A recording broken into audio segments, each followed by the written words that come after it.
The lecture hall aboard the Galactic Concord's premier military academy, Orbital Campus 9, was sterile, tiered, and filled with the low hum of alien murmuring. Everything smelled faintly of ozone and sterilized metal. Professor Yeltrin, a tall amphibious instructor with a translucent blue sheen, gestured with one of his forearms toward the holographic chart hovering midair. "Humans," he said, the translator unit around his throat warbling slightly to match the tone. "Fragile skeletons, inefficient thermoregulation, and a laughable pain threshold. Evolutionarily curious but tactically expendable, useful only in limited numbers." A few of the younger alien cadets chuckled the kind of smug, self-assured laughter that only came from species who had never been punched in the face or shot at on instinct. In the second row, Cadet Varn tilted his narrow head. He was a Kralaxian, tall and lizard-like, built for speed and endurance on high-gravity worlds. He had never seen a human do anything more impressive than sweat profusely during drills. "And why does the Concord keep them in combat units?" Varn asked. "Politics," Yeltrin replied, "and occasionally luck." The door at the back hissed open, drawing everyone's attention. A human stepped in, his uniform scarred and scuffed, the left sleeve pinned up below the shoulder with a field clamp. His face was pale, and his right hand clutched a data slate tightly. He walked with a limp that suggested a recent injury, but nothing slowed his pace. "This is Sergeant Paul Ferris," Yeltrin said, gesturing, "recently returned from the joint operation on Drelon V. He has volunteered to speak with you about human battlefield tactics." Paul nodded as he reached the front. "I'd rather be back home drinking black coffee in silence, but here we are." Some of the cadets chuckled again, more nervously this time. Paul tapped the data slate and a hollow map of a rugged, mountainous terrain flickered into view. "This was Sector 12. We were dropped in hot, and things went wrong fast. That's not unusual. What matters is how you react." He zoomed in on a narrow ridge outlined in red. "We were outnumbered 4-1, pinned down. Our comms were jammed, air support grounded, so we dug in." Varn raised a hand. "And you waited for extraction?" "Said we dug in," Paul replied, locking eyes with him. "Not waited." He switched to a helmet cam video. Dust. Gunfire. Shouts in English and static-laced radio bursts. The camera jolted forward as Paul, through the lens, charged across open ground, bullets sparking off rock. "You were running into fire?" Varn asked, his tone incredulous. "Someone had to drag Corporal Deeks out. He was hit in the leg, couldn't move. I figured one of us should try." Paul rubbed the side of his jaw. "Didn't expect a mortar to land that close." The video cut out in a white flash. "What happened next?" Varn asked, leaning forward. Paul lifted his right arm and tapped a spot along the forearm. "Fractured radius and ulna, dislocated elbow." "I didn't know the full extent until later. All I knew was it hurt like hell and my arm wouldn't move right." "Kept fighting?" another cadet asked. Paul looked at him sideways. Would have been rude to stop. He pulled up another video, this one from a drone. Paul, one arm hanging limp, was crouched behind a boulder, firing his sidearm left-handed with grim precision. He moved between cover, dragging Deeks with his legs and torso inch by inch. Varn stared, unblinking. "But the pain, the damage—" "Yeah, it sucked," Paul said, "but Deeks was bleeding out and we were both out of morphine, so I used a spare tourniquet to stabilize the arm as best I could and got back to it." He didn't mention how nauseating the pain had been, how every movement had sent electric shocks through his entire side. He didn't mention the part where he threw up into his helmet and had to keep moving anyway. "What treatment did you receive afterward?" Yeltrin asked. Paul glanced at the pinned sleeve. Evac took 4 hours. By then, the swelling was bad. Medics ran an ultrasound and a portable X-ray in the field tent to confirm the fractures. They gave me IV pain meds, iced it, and splinted it before transferring me to the Concord hospital ship. Surgery the next day, pins and a plate in the forearm. I'll be in a cast for 6 more weeks, then rehab for at least 2 months. Paul paused. And I'll probably have some nerve damage. But that's the job. The room had gone silent. Any questions? Paul asked, setting the slate down. A cadet from the back raised a trembling hand. Why? Why didn't you stop? Paul looked at him. Because quitting doesn't get you home. And if you leave someone behind, you don't get to go home at all. Yeltrin cleared his throat. Thank you, Sergeant. That will be enough for today. Paul nodded and limped out without another word. Later that day, Varn tracked him down in the recovery ward. The human was seated in a chair, his arm immobilized in a cast and sling, watching something on a small screen. Varn approached cautiously. I reviewed the full footage, he said. You had no cover, you were bleeding. Yeah, Paul said, I remember. You were visibly shaking. Paul turned his head. I was in shock. Happens when your body's trying to figure out if it's dying or not. Varn blinked. Why keep going? Paul sighed. I told you. You don't leave people. Varn sat on the edge of the bed across from him.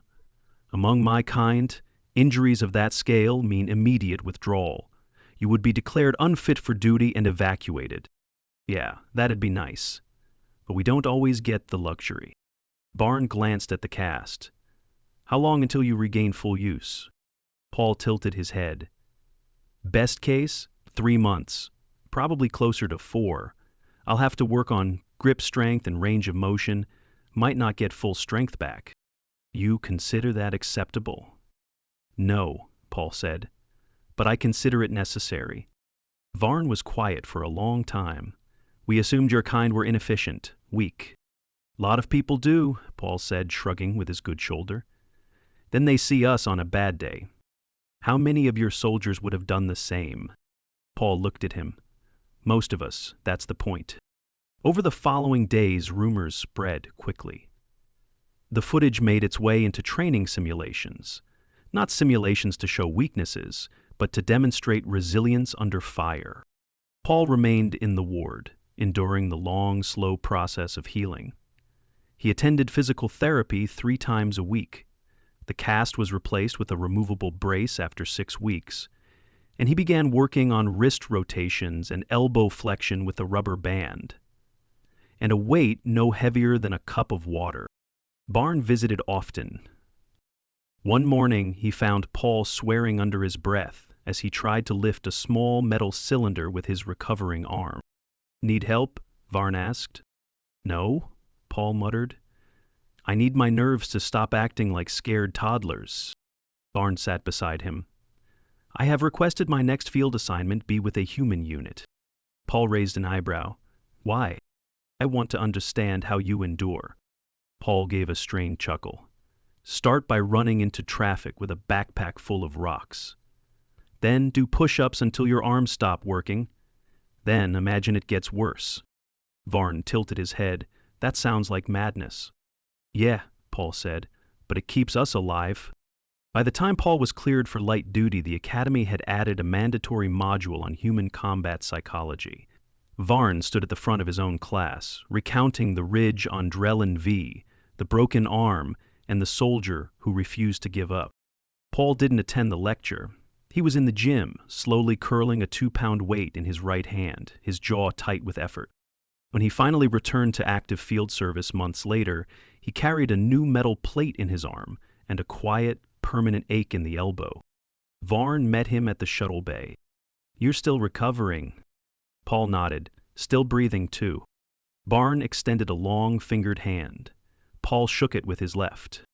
I've updated our species assessment in the Academy archives, Varn said. Oh yeah? Paul asked. What's it say now? Humans, limited in durability. Infinite in will. The rehabilitation wing aboard the Concord's orbital medical station was quieter than most parts of the ship, though quiet was relative when half the patients had vocal resonances outside the human hearing range. Paul had grown used to the occasional subsonic chirrups and the rhythmic throat clicks of the wren species down the corridor. What he hadn't gotten used to was the therapy gel-cold, gooey, and always smelling faintly of mint and algae, as it had been almost 9 weeks since the surgery. His elbow brace was now a soft, semi-rigid wrap, and the pins had been absorbed by his bone tissue thanks to the Concord's bone accelerant compound. The pain had dulled, but his grip strength was still pathetic. Today's goal was to lift a composite bar that weighed about as much as a loaf of bread. Varn stood by the door, arms folded, watching Paul fumble with a resistance band looped around a pulley. The band stretched, then slipped from Paul's fingers with a snap. "Still not impressive," Varn observed. Paul blew hair out of his eyes. "You're welcome to try it, with a few nerves offline and half your flexors still asleep." "I do not require such a handicap to understand hardship," Varn said, "but I am curious why you refuse assistance." Paul rotated his wrists slowly, wincing. "Because if someone's always helping, the muscles don't learn, and because the last time I let a Rin physio do the stretches for me, he bent my wrist backward and said it builds character." Varn tilted his head. "That sounds like Commander Thrask. His methods are celebrated." "Yeah, celebrated among people who don't have ligaments." The door behind them hissed open. A new alien entered, short, with a luminous carapace and eyes that blinked vertically. She held a tablet in one clawed appendage and flicked through Paul's chart with a clicking sound. "You are early," she said. "Figured I'd get a head start on the humiliation," Paul muttered. The alien glanced at Varn. "You are not authorized to observe this session." Varn didn't move. "I am no longer observing. I am assisting." Paul snorted. "No offense, but unless you've got a degree in human kinesiology, I'd rather you didn't assist anything below my shoulder." The therapist, whose name tag read Dr. Zilli, gestured toward the bench. "Lie down, supine. We will assess pronation and active extension." Paul stared at the bench. "That's the one where you angle my hand like I'm pouring a drink, right?" "Yes. And then we determine how much of that drink would end up on your torso." He lay back with a grunt, placing his injured arm across his chest. Eli extended it gently, then rotated the wrist toward the floor. Paul hissed through his teeth. "Pain scale? About a 6? Maybe 7 if you keep going?" "I am not," Zilli said. "Now flex the wrist backward." Paul tried. His hand twitched halfway up and stopped. A dull ache rippled through his forearm. 4 degrees of extension, Zilli said. "Still short of the baseline. Did you complete the nerve glide exercises?" "I did 3 sets yesterday," Paul said. "Stopped when my fingers went numb." "2 ladies and 2 gentlemen, you are responsible for this. Your regeneration is slow. You may experience tingling, heat, or ghost sensation. If your hand begins to feel cold, report it immediately." Varn leaned over. "Cold indicates what?" "Compromised circulation or vascular disruption," Zilli said without looking up, "which would be a surgical emergency." "I'll be sure to scream if it happens," Paul added. Zilli scribbled something on her slate. "We will proceed with passive mobilization. Varn, secure his forearm at the elbow." "Wait, what?" Paul said. "Do you wish to regain function or not?" He sighed and nodded. Varn stepped forward, placing one 3-fingered hand above Paul's elbow joint. Zilli took the hand and began rotating it gently, stretching the stiff joint with deliberate force. Paul clenched his jaw and stared at the ceiling. "Feels like someone's turning a wrench in there. That is the scar tissue. It must be broken gradually." "Yeah, well, it's doing a solid job of holding on." Varn observed closely. "Does this not risk tearing the reconstruction?" "If done improperly, yes," Zilli replied. "If done correctly, it strengthens the joint capsule." Paul grimaced as she pushed the range a centimeter further. "It also makes you want to throw up." 2 hours later, Paul sat on the bench with an ice wrap cinched around his arm, his shirt soaked in sweat. The hand trembled faintly in his lap, but the fingers moved a little more freely than before. "You will return tomorrow," Zilli said. "We will attempt loaded extension." "Looking forward to that," Paul said flatly. Vern followed him out into the corridor. "You tolerate this pain daily?" Paul shook his head. "Every other day. Can't do it daily or everything swells up."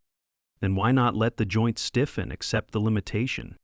Because I'm not interested in half a limb. I want it back. Barton paused. You are relentless. Paul stopped walking. You've seen what happens when we're not. That evening, in the shared mess, Varn sat with two other cadets from different species. They were dissecting field reports over nutrient paste and hydrating gels. The conversation drifted toward humans, as it often did now. They lack redundancy, said a Harlan cadet, her skin flickering in irritation. One arm injured and they lose half their function. Not half, Varn said. They compensate. Overcorrect. Rewire their neural patterns through pain. The Harlan frowned. That is not efficient. No, Varn said, but it is effective. The next day, Paul returned to the therapy wing with a slight limp, residual from the same mortar blast, though the leg had healed months ago. Zilai had him attempt a light press with a resistance tube. The first time, his arm buckled before the full extension. He caught himself with his good hand. On the second try, he got halfway through, then froze, breathing shallowly. Keep going, Zilli said. Paul's lips pressed into a thin line. He pushed through the last few inches, sweat running down his temple. The arm trembled violently. Hold, he held, in nether layers slowly. It's not slow if gravity's winning, he muttered, letting it down with shaking control. Zilli nodded. Progress. Back in the locker room, he peeled off the brace and flexed his fingers. The wrist crackled but didn't lock. That was new. Varn stood by the door. You should rest. I will. After I eat something that wasn't grown in a vat. Your people seem to dislike our food. We dislike eating things that glow. Varn walked with him toward the lift. There are cadets who still assume your recovery is exaggerated. Figures. They say no one could endure that level of injury without augmentation. Paul glanced at him. And what do you say? I say you endured it without asking for permission. Paul gave a short laugh. That's the closest thing to a compliment I've heard this week. They entered the lift. The lights dimmed slightly for evening cycle. Varn turned to him. When your arm is healed, will you return to active combat? Unless they reassign me to logistics. And if the next injury is worse? A leg. Internal organs. Paul looked up at the ceiling. Then I'll deal with it, one thing at a time. Varn stared at him. You do not fear the next injury? I do, Paul said. But I don't let that stop me from showing up. The lift opened onto the observation deck. Stars spread like frost on black glass. Paul leaned against the railing, cradling his arm gently. Varn stood beside him. I used to think humans were reckless. Paul shrugged. We are, and yet you survive. He didn't answer. He just watched the stars and flexed his fingers, 1 millimeter at a time. The medbay lights dimmed slightly in response to the station's evening cycle. Paul sat on the edge of a low bench, his forearm wrapped in a pale blue cryo sleeve that hissed softly as cold air circulated through microscopic channels. A half-empty packet of protein gel lay crumpled beside him. He didn't touch it again. Across the room, Varn stood near a tall cabinet displaying anatomical models of various species. He was staring at a translucent replica of the human upper limb, his gaze fixed on the tendons branching through the wrist. You have too many small parts, he said. You should see the foot, Paul replied. Varn turned. You said your recovery was progressing, but you still ice the arm daily? ACE controls inflammation, Paul said. Otherwise, the joint swells, too much fluid in the capsule, and you lose mobility again. You have to maintain it even after healing? Yeah. Scar tissue doesn't care about your schedule. Varn walked over and sat across from him. The bench creaked under his weight. So it never goes back to the way it was? It might. Or it might not. I'll get most of it back, but there'll probably always be some stiffness. That's the trade. Varn studied him. You seem calm about that. I'm not, Paul said.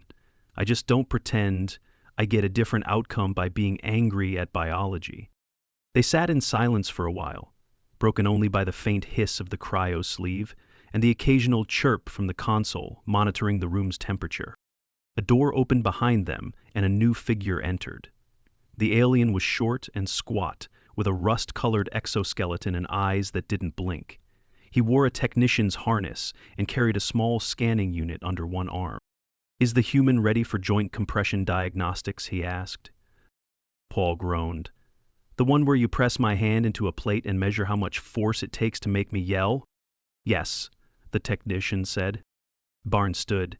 "I will observe. You really don't have to. I want to see what your threshold looks like." Paul sighed and followed the technician into the adjoining chamber. The room was small, clinical, and dominated by a mechanical platform with a padded surface and a mounted pressure sensor. He sat down and placed his forearm on the device, aligning his palm over the sensor disc. The technician adjusted a bracket to hold Paul's elbow in place and checked the alignment. "We will start with light resistance and increase by half-kilo increments." "Great," Paul muttered. "Just let me know when we're done pretending this doesn't hurt." The technician tapped his console. A soft hum filled the air. The disc beneath Paul's hand began to rise, pressing gently against his palm. "Do not resist," the technician said.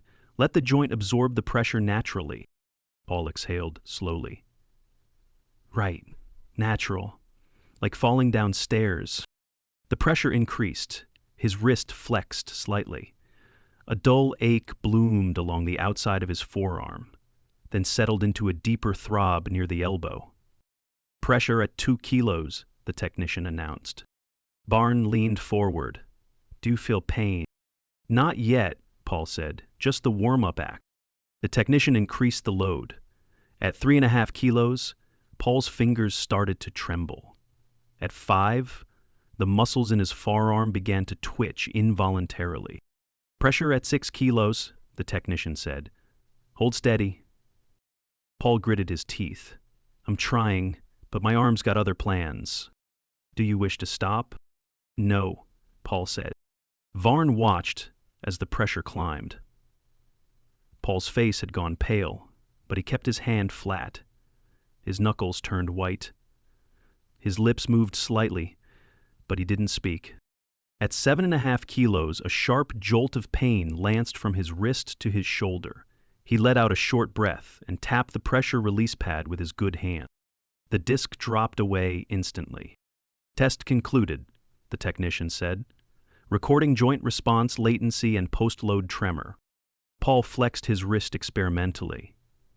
"It's not screaming. I'll take that as a win." "You reached a higher resistance than last session," the technician added. Paul nodded, felt like it. They returned to the main room. Paul pulled the cryo sleeve back on, wincing as the pressure cuff sealed. Barnes walked alongside him. "What would happen if you didn't push through these sessions?" "I'd lose mobility. The elbow would stiffen, scar tissue would build up around the joint. Eventually, I'd lose function. And if you re-injured it, then I'd start over, maybe worse." Varn frowned. "Your tolerance for damage is inconveniently high." Paul laughed softly. "It's not tolerance, it's stubbornness with a support team." They stopped near the hydration station. Paul grabbed a pouch of electrolyte solution and bit the cap. "Your body is still weaker than most species," Varn said. "But you keep returning to this process, knowing it won't be perfect again." "I don't need perfect," Paul said. "I just need useful." He flexed the arm again. The fingers moved smoothly, the wrist not quite steady, but better. The ache was still there, but it had become familiar. "Tomorrow's the grip test," he said. Varn tilted his head. "What will they measure?" "How hard I can squeeze something without dropping it or screaming," Paul said. "Do you believe you'll pass?" "No clue," Paul said, finishing the pouch. "But I'll show up." The technician approached again. "You are cleared for targeted resistance training beginning next cycle." Paul nodded. "Finally, I've been tired of baby weights." "You should still avoid ballistic motion and torsional strain." Paul raised an eyebrow. I'll try not to throw any punches. Varn looked at him. Is that likely? Only if someone decides to test the bad arm. They left the med bay together and walked slowly through the residential corridor. Do you regret it? Varn asked. Paul glanced at him. The injury? The choice to act. To save the other soldier. Knowing what it cost. Paul didn't answer immediately. He scratched his jaw, watching a cleaning drone glide past on silent fans. No, he said, because I'd want someone to do the same for me. They reached the lift. Paul hit the call button and leaned against the wall. Most species wouldn't tolerate this kind of risk, Varn said. They'd weigh the loss. We do that too, Paul said. But sometimes the math... The lift arrived. Paul stepped in and turned around. You ever wonder why we're still around? He asked. Varn shook his head. Because we're the kind of species that pulls each other out of fire, even if it costs us something. The lift doors closed. The next morning, Paul completed the grip test with minor tremors, but passed the minimum strength threshold. His hand didn't cramp, and the pain was manageable. The therapist signed off on his return to non-combat physical training. No restrictions, but monitored progress. Later that evening, he walked into the gym unaided. No brace, no sling, just a compression sleeve for warmth and a stubborn expression. He picked up a training baton with his recovering hand. It wobbled slightly, but he adjusted his grip and held it steady. Varn watched from the corner, arms crossed. Paul met his gaze. Told you I'd get it back. Not all of it, Varn said. No, Paul agreed. But enough. They said nothing more. A week later, Paul was officially cleared for light field duty. No ceremony, no speech, just a line of text in his medical file and a quiet nod from the therapist. He didn't celebrate. He didn't need to. The arm still ached sometimes in the morning. Cold made it stiff, but it moved when he told it to. That was enough. He returned to the training yards, slower than before, but with the same focus. Varn stood at the edge of the field, watching the human run drills, baton in hand, grip tight and sure. When another cadet approached Varn and asked why the Concord still bothered with humans, he offered only one answer. Because they don't stop no matter how much it hurts.